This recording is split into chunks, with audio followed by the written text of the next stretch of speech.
पढ़ने का अधिकार सबको नहीं था।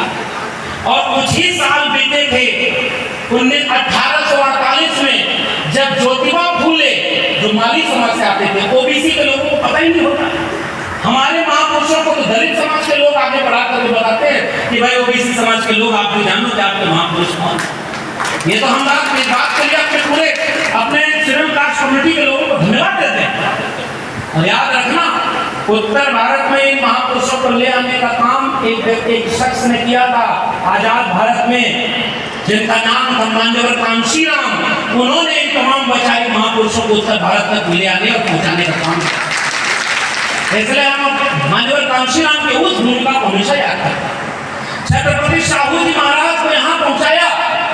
याद रखना माताओं बहनों, आपको भी याद रहना चाहिए, ये जो पढ़ने का अधिकार आपको मिला, मुफ्त में मिल गया था क्या?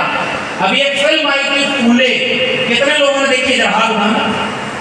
जो नहीं भी देखे होंगे हाथ उठा देंगे, कौन जा रहा है चेक करने? लेकिन अगर नहीं देखी हो तो एक बार देख लेना। और 14, अब देखिए, मैं जब आ रहा था तो हर्ष भी साथ में थे, तो मैंने कहा कि नरेंद्र जी के बारे में कुछ बताओ कि उन्होंने अपने इलाके में क्या क्या किया है। तो बहुत राजनीतिक बात नहीं कहूँगा क्योंकि वैचारिक मंच है, राजनीति अलग चीज है।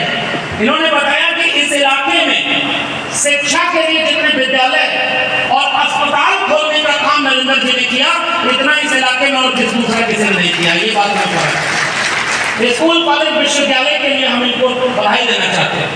और अभी देखिए मन से ये बात बताई गई कि 1400 बुक करा के फूले फिल्म को दिखाने का काम इन्होंने किया।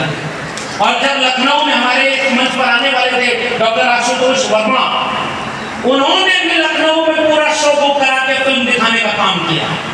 लेकिन याद रखना, आपको एक बात पता है कि नहीं, जब फूले फिल्म बनी और उसमें एक दृश्य दिखाया गया था कि जब ज्योतिबा फूले और सावित्रीबाई फूले शिक्षा देने जाती थी, माताओं बहनों आप भी सुना, लड़कियों को पढ़ने का अधिकार नहीं था इस देश में।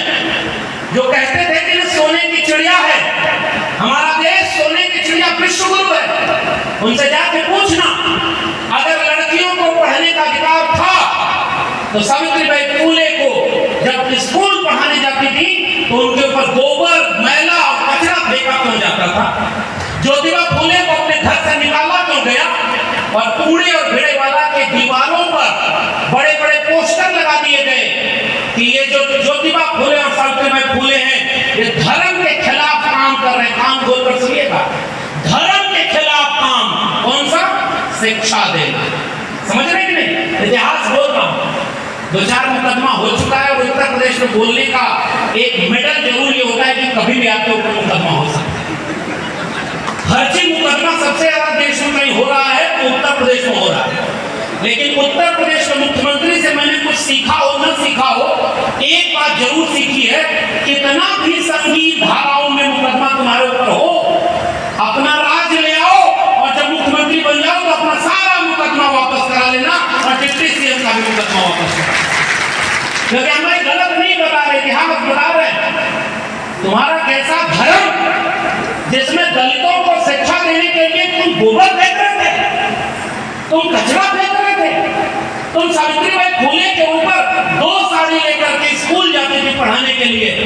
मतलब दलित पढ़े ना, महिलाएं शिक्षा न पाए ताकि मानसिक रूप से गुलाम पैदा हो। और उस फिल्म में यही दृश्य दिखाया था।